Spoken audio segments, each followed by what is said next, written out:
In this video, I'll be fitting the worktops to the camper van. I'm actually using these floor tiles to give like a granite worktop look. I looked at various different options for the worktops in the van, but there wasn't really anything particularly good value or decent quality.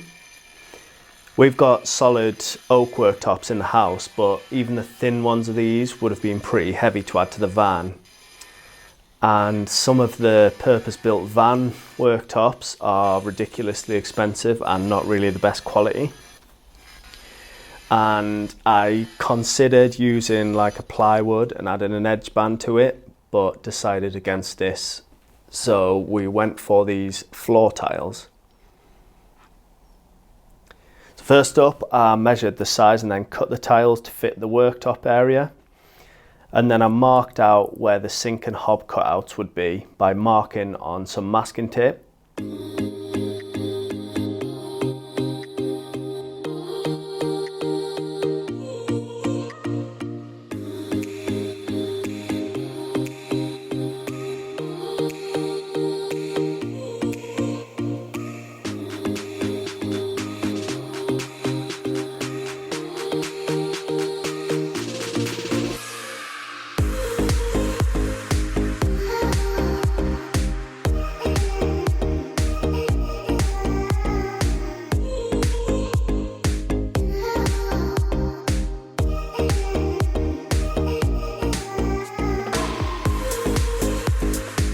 And then I cut these out, which was actually pretty difficult because of the shape.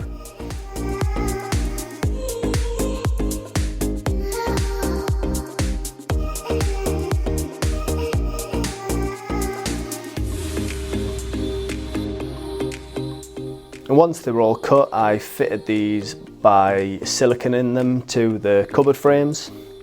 I dropped the hob and the sink in before fitting them just to make sure these fitted properly, which they did. And then I also siliconed with grey silicone between the gaps between the two tiles. The rough cut edges are going to be covered by some upstand pieces, so they'll be completely hidden when it's finished.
I'm actually really happy with how these turned out. It's what my parents have actually used in their kitchen at home because they live up in the Outer Hebrides, so they can't easily have worktops delivered up there without it costing a fortune. But I've never actually seen these used in a camper van, and the finished look isn't something I've really seen either, other than the cheap looking laminate sort of worktop options. But overall, I'm actually really chuffed with how they've turned out. So thank you for watching this one. In the next video, I'll be finishing off the ceiling by boxing in the edge, and then after that, we'll be fitting a new sliding door to the van to replace the damaged one. So make sure you subscribe so you don't miss any future videos. Give this video a like, it does help the channel massively, and I'll see you in the next video.